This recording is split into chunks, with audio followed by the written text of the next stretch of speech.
전국에선 지금 어떤 소식이 화제일까요? 우리 고향 소식을 지역 신문으로 알아보는 클릭 전국은 지금입니다. 첫 소식 대전일보입니다. 충북 청양군 읍내 지역에서 이 다방을 중심으로 한 불법 티켓 영업이 기승을 부리고 있습니다. 청양군에 따르면 인구 10,000명의 청양읍에는 다방 29개가 성업 중인데요. 성인과 어린아이를 모두 포함해 남성 인구 170명의 한 곳꼴로 다방이 있는 셈입니다. 그런데 문제는 상당수가 티켓 영업을 하면서 당국의 눈을 피해 성매매를 하고 있다는 겁니다. 여성 종업원들은 월급 없이 하루 3만 원을 입주에게 입금하고 나머지 수입은 본인들이 가져가는 구조로 일을 한다는데요. 하루 벌어 하루를 살다 보니 생계 유지를 위해 성매매도 마다하지 않고 이 티켓 영업에 매달릴 수밖에 없는 구조라고 합니다. 이렇게 불법 티켓 영업이 기승을 부리고 있지만 당국은 실태조차 파악하지 못하고 있다는데요. 단속과 강력한 처벌 등 성매매 근절을 위한 당국의 강력한 의지가 필요해 보입니다.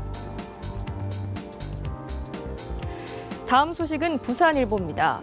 만약 여러분이 구입한 수산물에 화학 첨가물이 들어있다면 어떨까요? 실제로 수산물의 무게를 늘리기 위해서 화학 첨가물을 넣은 수입업체 5곳이 경찰에 적발됐는데요. 무엇보다 섭취 시 피부 점막을 손상시키는 수산화 나트륨 등을 뿌리기도 한다고 합니다. 문제는 이렇게 화학 첨가물로 뒤범벅된 66톤의 냉동 수산물이 어디로 또 누구에게 팔렸는지 모른다는 점입니다. 또 이들 업체들은 경찰의 수사망을 피하기 위해서 중국과 베트남 등 수출 현지 공장에서 화학물질을 첨가한다고 하는데요. 첨가물로 무게를 부풀린 뒤에 시중가보다 저렴하게 팔아서 사실상 시장을 독점하려는 꼼수인 겁니다. 사건을 수사 중인 경찰은 이런 불량 업체가 더 있을 것으로 보고 수사를 확대하고 있는데요.